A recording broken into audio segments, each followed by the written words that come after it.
Buenos días, estamos en la Dirección de Nutrición con el doctor Héctor Borges Rodríguez, quien nos compartirá los años de trabajo en la División de Nutrición, que aproximadamente como funcionario hoy en día son 52 años. Los dejo con el doctor Borges para que nos comparta. Buenos días, doctor. Buenos días. Bienvenido. Yo llegué aquí como estudiante de segundo año de medicina. El maestro de bioquímica, el doctor Soberón, al terminar el año, que en aquel entonces terminaba en noviembre, me invitó a hacer pininos en el departamento de bioquímica durante las vacaciones, que en aquel entonces las de invierno eran muy largas, eran 4 meses. Y entonces eso es lo que hice, y no conocía nutrición. Entré al edificio de doctor Jiménez y algo pasó desde el momento en que entré, porque me cautivó el lugar y además me cautivó el ejercicio que estaba haciendo con el doctor Soberón, porque me mostró lo que quiere decir la investigación y el tipo de disciplina y el tipo de cosas que obtiene uno, de satisfacciones que obtiene uno en la investigación. Entonces, desde ahí quedé prácticamente metido en el alma de la institución. Seguí mi carrera, me titulé y al día siguiente a mi titulación hice el examen para la residencia en el instituto y pasé, y bueno, hice mi residencia durante 2 años, y un poco antes de terminar el maestro recibió una invitación para que alguien fuese al Instituto de Tecnológico de Massachusetts, a Boston, a estudiar lo que se suponía que sabíamos todos, que era nutrición aquí en el instituto, pero la verdad es que yo hasta ese momento no sabía que era la nutrición, porque no se cultivaba, o se cultivaba muy marginalmente, muy tangencialmente. De cualquier manera, la idea es que regresara yo a establecer de alguna manera la nutriología experimental, y eso es lo que hice. Hice mi doctorado en el MIT durante prácticamente 4 años y regresé en agosto de 1968 de mis actividades, primero en el departamento que yo lo inicié de Fisiología de la Nutrición y Tecnología de Alimentos, que ese departamento creció después, afortunadamente, gracias al programa indicativo de alimentación del CONACYT, en el cual el maestro Subirán era vocal ejecutivo. Tuvimos suficientes recursos para echar a andar una serie de aspectos, tanto de la tecnología de alimentos como de la fisiología de la nutrición. Y llegó un momento, que es el año 82, en el cual el tamaño del departamento era ya tan grande que da lugar a 3 departamentos y forman una dirección aparte. Y bueno, pues durante un tiempo estuve tanto dirigiendo el Departamento de Fisiología de la Nutrición como encabezando la Dirección de Nutrición Experimental y Ciencia de los Alimentos, que más tarde se condensó en una sola dirección, la de Nutrición, hacia el año 1997. Y bueno, pues de cualquier manera esta dirección es emblemática, porque es la que lleva el nombre que da justificación a el instituto. El instituto nació primero eran 2 instituciones: el Instituto Nacional de Nutriología, que encabezaba el doctor Francisco de Paula Miranda, y que había estimulado su creación el maestro Subirán, y que se dedicaba a 2 cosas: análisis de alimentos, y comenzó a hacer las primeras encuestas, pocas pero excelentes, que se hicieron en esa época. Y por otro lado, la otra institución era el Hospital de Enfermedades de la Nutrición, fundada por el maestro hacia el año 46, que creció como un muy buen centro de medicina interna.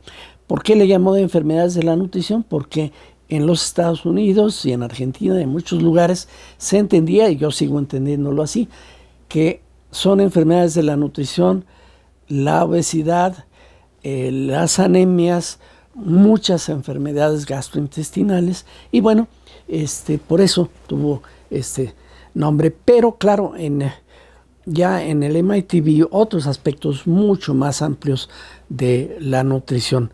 La nutriología es realmente una ciencia muy amplia que tiene que ver con muchos aspectos de la biología, de la bioquímica, de la biología molecular, de la genética, pero también de la psicología, de la sociología, de la antropología, de la economía, de las ciencias agrarias.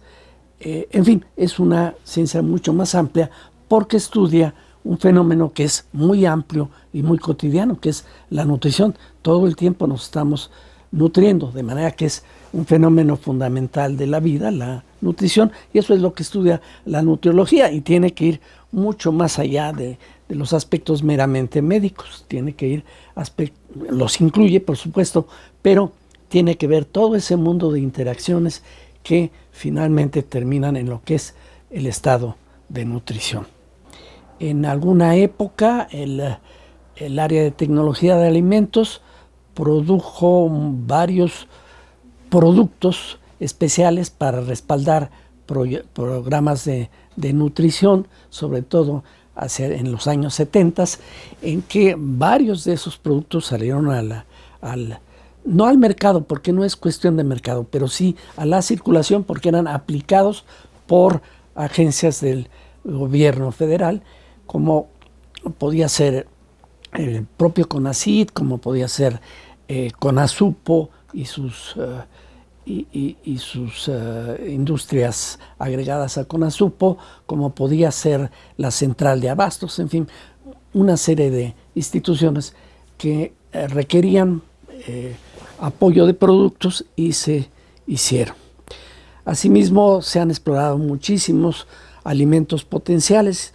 No es que se necesiten, el mundo tiene más que suficientes alimentos, México también. Eso no quiere decir que todo el mundo los disfrute, pero tiene suficientes alimentos y son sin duda las mejores opciones. Pero el ser humano se concentró en muy pocas especies, entonces es muy conveniente para la humanidad tener exploradas muchas otras especies, como son muchas leguminosas, como en fin, muchas fuentes que teóricamente se ven como nuevas, pero que son finalmente alimentos comunes y corrientes. En la nutrición animal, pues también hemos abierto brecha porque no existía un lugar específico para estudiar la nutrición animal. ¿Y por qué nos interesa la nutrición animal?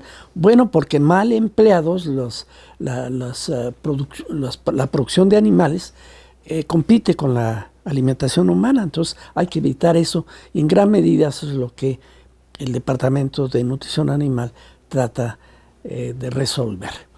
Aquí también se nos ocurrió en algún momento que hacía falta la nutriología clínica y fundamos la primera sección de nutriología clínica, que después pasó, por razones creo que obvias, a la dirección de medicina, y ahora es una entidad aparte dentro de la dirección de medicina, pero nació aquí por iniciativa nuestra. Lo mismo aquí se comenzó lo que hoy está de moda, que es la nutrigenómica y la nutrigenética, que en realidad lo que le llamábamos era nutriología molecular, aprovechando el regreso de algunos de nuestros previos estudiantes, como el doctor Tobar, la doctora Torres, el doctor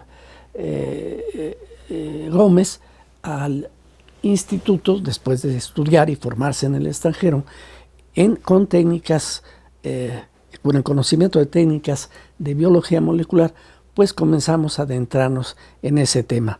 Hoy en día esa especialidad, bueno, es tiene mucho atractivo y la gente habla mucho de ella, pero bueno, en gran medida nació aquí, cuando en el mundo no había más allá de unas cuantas unidades que se dedicaban al estudio de la interacción entre genes y nutrición, que a propósito tiene también un origen que tiene que ver con nuestra dirección, porque en el año 1982 en Teotihuacán se hizo un taller de factores genéticos en la nutrición, donde juntamos a los más grandes nutriólogos de aquel momento y a los más grandes genetistas de aquel momento que nunca habían interactuado o lo habían hecho en forma muy superficial. Y entonces se realizó un taller que dio lugar a un libro que se llamó Genetic Factors in Nutrition, que publicó Academic Press y que en el año 84, y que de alguna manera es el inicio de lo que hoy en día pues todo mundo habla de esta interacción entre genes y nutrición. Pues muy brevemente eso yo diría es la historia de esta dirección. Pues muchas gracias, doctor Héctor Borges. Gracias a ustedes. Ha sido un gusto poderlo entrevistar y muchas gracias.